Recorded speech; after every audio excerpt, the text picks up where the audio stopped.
एक महिला भक्त वृंदावन से बिहारी जी लेकर अपने घर आई और तभी बाहर से गोलू घर के अंदर आया और माँ से पूछता है कि माँ, ये कौन है? तो मैया ने बोला, ये भगवान है और ये ही हमारे मालिक हैं। अब तो घर में जब भी कोई नई चीज बनती तो सबसे पहले बिहारी जी को भोग लगता। पहले यह सब चीजें गोलू को सबसे पहले मिलती थीं। इससे गोलू बहुत चिढ़ने लगा और मन ही मन ठाकुर जी को कोसने लगा। एक दिन गोलू की माँ काम पर जाते समय बोली, गोलू, यमुना जी से मटके में जल भर कर लाना।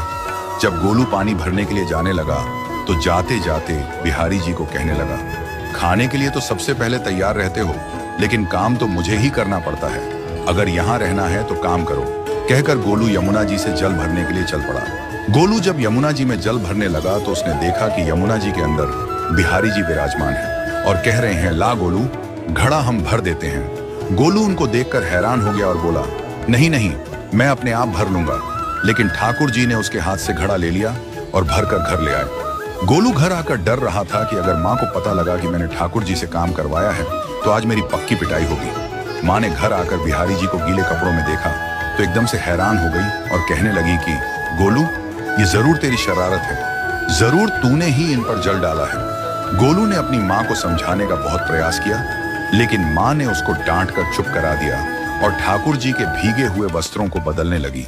अगले दिन जब माँ ने गोलू को अनाज पिसवाने का काम दिया तो बिहारी जी फिर अनाज का कनस्तर ले आए और माँ को ठाकुर जी के वस्त्रों के ऊपर सूखा आटा पड़ा मिला।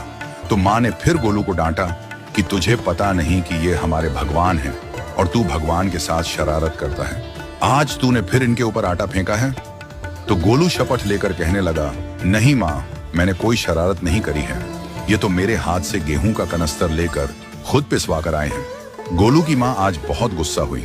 अगले दिन फिर माँ बोली, बेटा गोलू, आज तुम्हारे बाबा बाहर गांव से वापस लौट आएंगे। बस आज का ही काम है, तुम जंगल से थोड़ी लकड़ियां ले आना।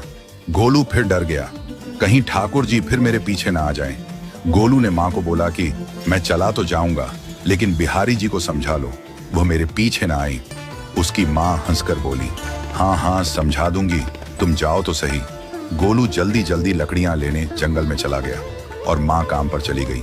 लेकिन उस दिन माँ काम से जल्दी वापस आ गई और देखा बिहारी जी अपनी चौकी पर विराजमान नहीं है। वह तो एकदम से घबरा गई कि कहीं गोलू की शरारत तो नहीं। वह भागी भागी जंगल की तरफ गई। तभी उसने देखा कि गोलू के साथ एक इंसान लकड़ियों को लेकर घर आ रहा है। गोलू की माँ यह देखकर हैरान हो गई कि यह तो बिहारी जी हैं। ये क्या हमारे भगवान हमारा काम कर रहे हैं? इसका अर्थ गोलू ठीक कह रहा था। वह जल्दी जल्दी